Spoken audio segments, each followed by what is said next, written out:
Sam, so 2020 is around the corner, and you know it, and everyone, including clients we're working with and prospects, everyone's talking about 2020. I need to come up with a plan. I got to budget it. What are some practical steps you can give any brand that's watching this, any individual, an entrepreneur, a company, small, medium, large, on how to make the best out of 2020?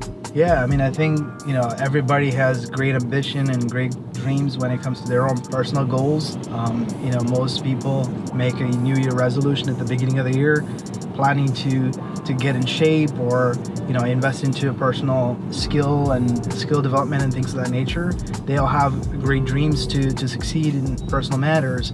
Maybe it's saving up more money or things of that nature. But I think oftentimes, mid-February or even late January, most people, because I know in January I see when I go to gym, I could never even walk into a gym. Busiest time for gyms, bro. People are crazy. They all sign up during that first month of the year, want to get in shape, but by mid-January, I don't see the same people ever again. So it's the difference between motivation versus discipline. Correct. So the same thing goes true with businesses, and I think oftentimes the biggest excuse is in the beginning of the year, they're like, oh yeah, let's plan for 2020. We need to have a sales strategy, marketing strategy, but come February, they get too busy with their day-to-day and they completely forget about execution. And I think it's one thing to plan it, but it's a completely another thing for execution. And if you don't have someone who is named and who's responsible within your company, who is accountable to execute on certain things that you plan to do so, you're not going to see the progress. And oftentimes I think companies just put some different job titles and function on one person who is wearing multiple hats.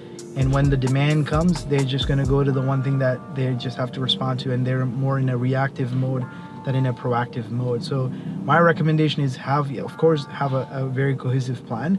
Maybe break it up into monthly or quarterly action items, and then have a very systematic plan to execute on that. Otherwise, you look back later in the year like, oh wow, we thought about having a steady flow of content being produced in blogs, or having a monthly broad marketing email campaign to the current list, or maybe implementing a technology to nurture and manage the leads that they have, whatever those initiatives that you want to undertake. But if you don't have some specific goals and outlining when you want to have those things executed, but then also name someone who is responsible, put a name on the tasks and say, okay, when and how you plan to have this executed, and keep those people accountable.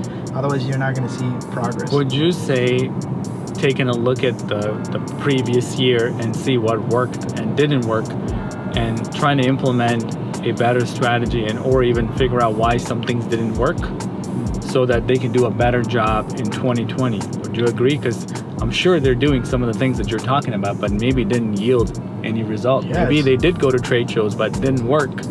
Why didn't it work? Did we go to the wrong trade show? Did we not follow up with the leads? And probably coming up with a strategy that's better, so you don't end up with another 2019 if it wasn't the best year yet. Yeah, so in personal, from a personal life, yes, you need to do a little bit of soul searching on what happened and how you may have reacted to certain life circumstances.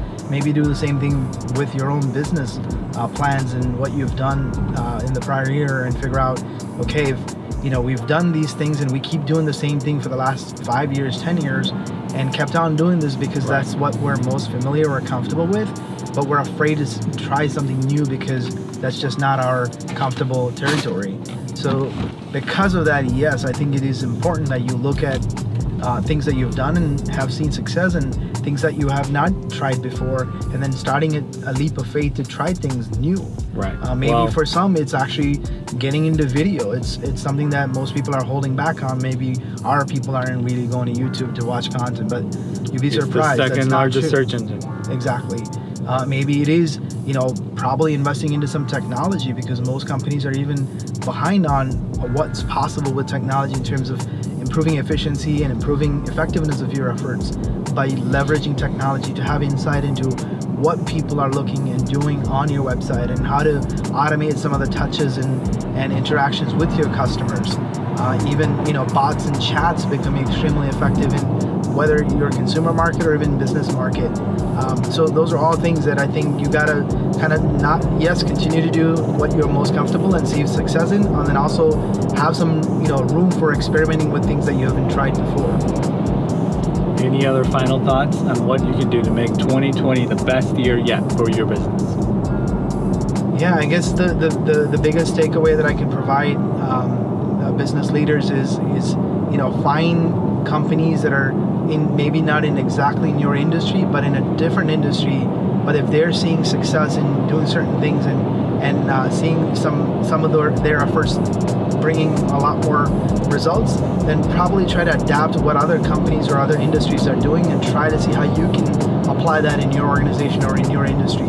It might be somewhat counterculture to what you are used to, but actually adapting from some other industry and seeing how you can kind of take that and implement it within your organizations. All right, cool. Yeah.